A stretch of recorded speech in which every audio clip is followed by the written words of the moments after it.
बात करते हैं चुनावी हलचलों की और अब बात विपक्षी दलों के गठबंधन इंडिया की, जो इस लोकसभा चुनावों में बीजेपी के एनडीए गठबंधन को चुनौती देने के लिए सामने आया।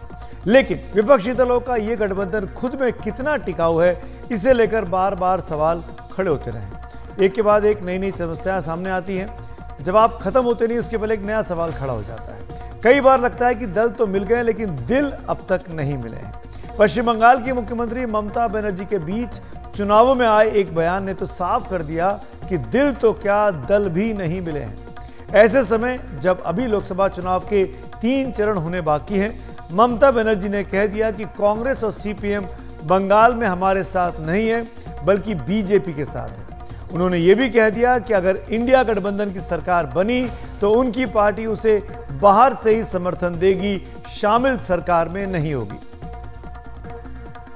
তাই জেনে রেখে দিন, ইন্ডিয়া জোট এখানকার বাংলা সিপিএম কংগ্রেসকে ধরবেন না। ও দুটো আমাদের সাথে নেই, ও দুটো বিজেপির সাথে আছে। আমি দিল্লির কথা বলছি। ইন্ডিয়া জোটকে নেতৃত্ব দিয়ে বাইরে থেকে সব রকম সাহায্য করে আমরা সরকার গঠন করে দেব, যাতে বাংলায় আমার মা বোনদের কোনোদিন অসুবিধে না হয়, আমার 100 দিনের কাজে কোনোদিন অসুবিধে না হয়। तो देखा ममता बनर्जी साफ कह रही थी कि किस तरीके से वो सरकार में शामिल नहीं होंगी, बाहर से समर्थन करेंगी। ममता बनर्जी का यह बयान निश्चित ही इंडिया गठबंधन के बाकी दलों के लिए असहज करने वाला बयान रहा।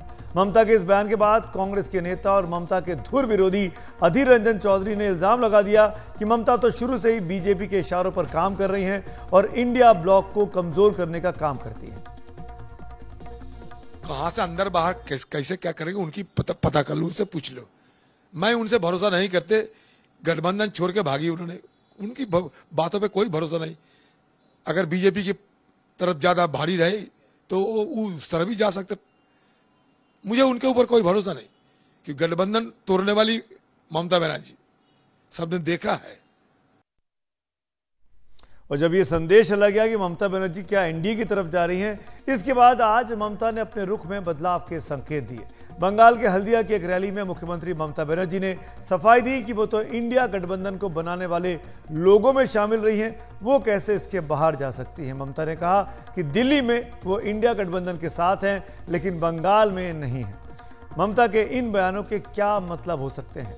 क्या ममता खुद दुविधा में है, तय नहीं कर पा रही कि उन्हें क्या करना है? इंडिया गठबंधन के आगे रहने की सूरत में क्या ममता खुद प्रधानमंत्री बनने के लिए ये दबाव बना रही हैं?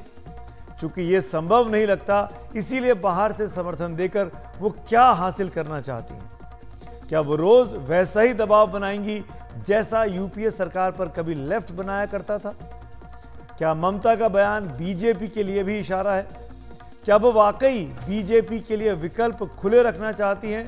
आपको बता दें, वो बीजेपी के साथ वाजपेयी जी की सरकार में केंद्र में मंत्री रह चुकी हैं। लेकिन क्या चुनाव के बीच ये बयान उनके मतदाताओं को संशय में नहीं डालेगा? क्या मुस्लिम वोटरों के बीच एक असमंजस पैदा नहीं होगा? दरअसल ममता की दुविधा एक स्तर पर इंडिया गठबंधन की दुविधा का हिस्सा भी लगता है। वहां जो लोग एक साथ एक जगह पर हैं, वहीं दूसरी जगह खिलाफ हैं, एक दूसरे के खिलाफ चुनाव लड़ रहे हैं। बीते 2 दिनों में ऐसी घटनाएं घटी हैं। बीते 2 दिन में इंडिया गठबंधन की उत्तर प्रदेश में 2 प्रेस कॉन्फ्रेंस हुई। एक में मल्लिकार्जुन खड़गे और अखिलेश यादव मौजूद थे, लखनऊ में प्रेस कॉन्फ्रेंस थी। दूसरी बार फिर आज अरविंद केजरीवाल और अखिलेश यादव ने वहीं प्रेस कॉन्फ्रेंस की, लेकिन इस बार खड़गे मौजूद नहीं थे। क्या ये तीनों नेता यानी खड़गे, केजरीवाल और अखिलेश यादव एक साथ प्रेस कॉन्फ्रेंस नहीं कर सकते थे? क्या खड़गे केजरीवाल के साथ बैठना नहीं चाहते हैं? ऐसे बहुत सारे मुद्दे हैं जिसको लेकर सवाल खड़े होते हैं कि आखिरकार इंडिया गठबंधन वाकई में कितना एक है। और इस मसले पर ज्यादा जानकारी के लिए इस वक्त हमारे साथ जुड़ रहे हैं हिंदुस्तान टाइम्स के पॉलिटिकल एडिटर विनोद शर्मा जी। विनोद जी, शुक्रिया वक्त निकालने के लिए।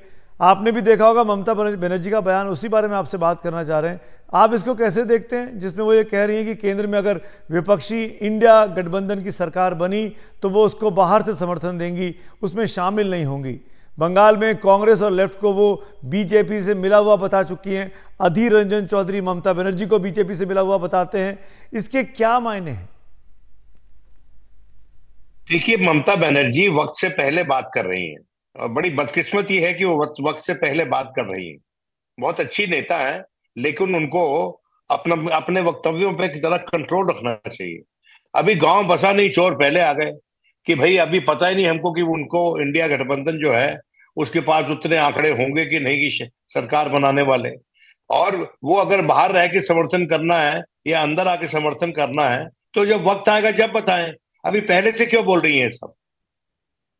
मुझे समझ नहीं आई ये बात बिल्कुल भी। It makes no sense.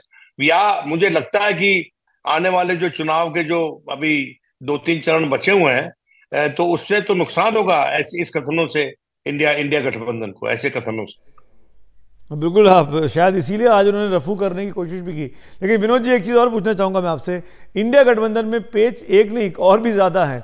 Lucknow में देखिए, बीते 2 दिनों में 2 प्रेस कॉन्फ्रेंस हुई।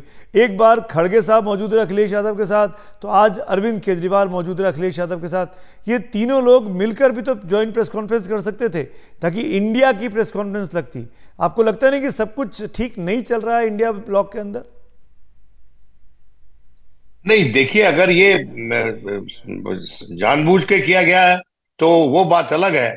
लेकिन अगर उनका प्रोग्राम ऐसे था कि वो इकट्ठे नहीं बैठ सकते थे वहां, मुझे नहीं लगता कि ऐसी कोई खींचतान है आम आदमी पार्टी और कांग्रेस पार्टी के बीच में। और आज जब किसी ने पूछा स्वाति मालीवाल वाले मसले पर भी प्रियंका गांधी से, तो उन्होंने तो बहुत सधा हुआ जवाब दिया। तो मैं नहीं समझता हूँ कोई टेंशन है। लेकिन अगर कोई ऐसी टेंशन है और वो टेंशन रिफ्लेक्ट होती है पंजाब के चुनाव में भी, तो फिर नुकसान होगा दोनों पार्टीज को जो आज के दिन औरों से आगे हैं। जी चलिए विनोद जी, अपना इंसाइट देने के लिए शुक्रिया आपका। Thank you so much.